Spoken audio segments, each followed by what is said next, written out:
We welcome driver of the number 5, Kyle Larson. Kyle, any thoughts on tonight's race?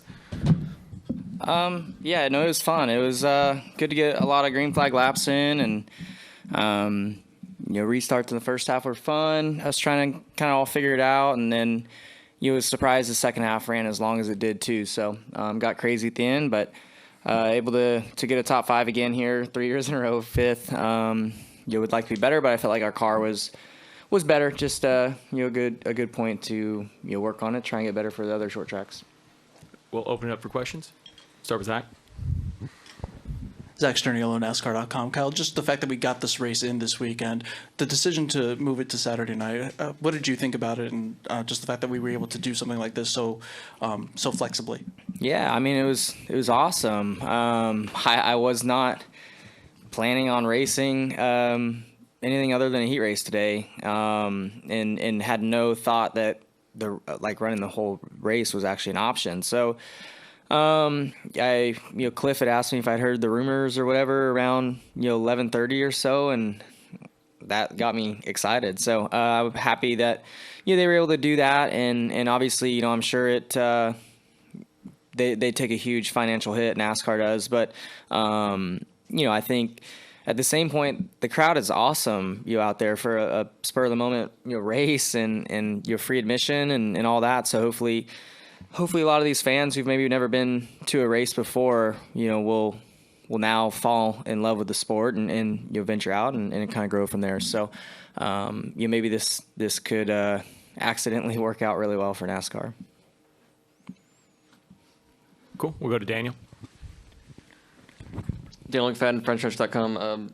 Kyle, so can you explain what maybe happened between you and Bubba that sent him around there in the last few laps? Yeah. Well, so he was really fast there on one of the long runs there at the end, and I let him go because he was way faster. And then the restarts get crazy. I think it was the second last restart, and I was able to get in front of him, and then the leaders started racing, and that was right when Ty Gibbs got back in line, and Bubba just decided to run through me and sent me through Ty and spun him. So I hated that because, we were running 5th, 6th, and 7th. I just thought we would kind of just settle in and get to the finish, but yeah, so and then there I was just like, okay, whatever. It's the style of this racing, and then I haven't seen any of the replays from the last restart, but he got me again, and then got me again the next corner. So I think at that point, that was 3 times to my none. So I wanted to get him back before the checkered. I wasn't trying to spin him out or anything. I was just trying to shove him through the corner like he was doing me, and he ended up going around. So product of this racing and finally reaching my limit, I guess. But yeah, just how it goes.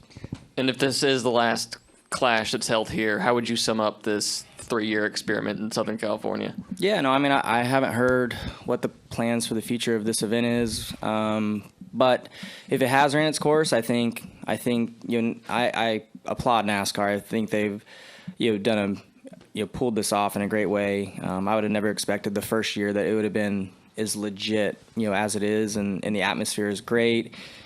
It was not expecting the atmosphere to even be this cool tonight. So, there's definitely a place for this style event, I think, in our sport, for the Clash or whatever, if it moves around to different states or countries or whatever. So, they've proven that they can do it. They've proven that they can get a crowd. And it's a very diverse crowd out there. I just walked through it to get to here, and having the Mexico series here also is a great thing too. So yeah, I hope they can take this kind of model and move it around and grow it and try and broaden our fan base some. We'll go to Lee, then we'll go to Adam. Oh, you're good. Okay, we'll go to Adam. Adam Carabine, RacingRefresh.com. With this being the last race with the 2023 short track package, is there much that you can take from this sort of exhibition style race that you can carry forward to the short tracks this year? Honestly, I didn't even know what package we had this weekend. I just assumed it was the normal short track pack or the new one. So no, I don't know. I think we're going too slow here anyways to get a feel for the aerodynamic changes if they were to take the spoiler off or do anything to the car. So no, I don't think there's much you can learn. Just more on probably the car like geometry and stuff like that with your setup that way. But the aero changes I don't think would have made a difference at all. Any questions up from the press box?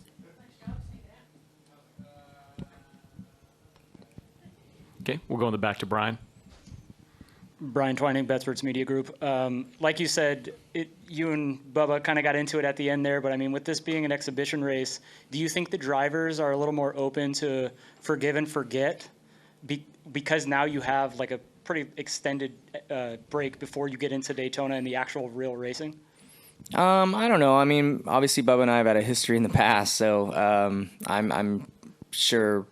Or I don't really know, I mean, hopefully forgive and forget. I mean, like I said, he ran through me 3 times. I was just the one who happened to get him at the end. So I hope he understands that part of it. But given our history, who knows? But I'm over it. I probably would have been over it too if roles were reversed and I ran through him 3 times and he finally spun me out the last corner. So, but we have different personalities too. We all do out there. So everybody handles it differently. So, but yeah, no, I mean, it's just a product of this racing, really. I mean, I try to tell myself to let things slide a little bit more, just knowing that hits are coming from behind and stuff. But usually when you're out there, you can get a good sense of when it's happening from the car directly behind you or 4 back. So yeah, it's just kind of the way it goes with this race, and yeah, so it's just the Clash.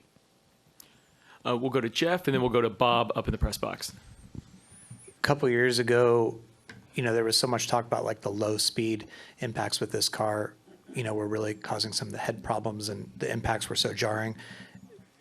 There was a lot of contact tonight. Is that a thing that passed? Do those still hurt? Well, I mean, it doesn't feel like the old style car because you would have never done that with the old style car. We wouldn't be running into the back of people because it would damage our cars. But yeah, I mean, I didn't think about that much during the race, but it definitely felt a little bit softer.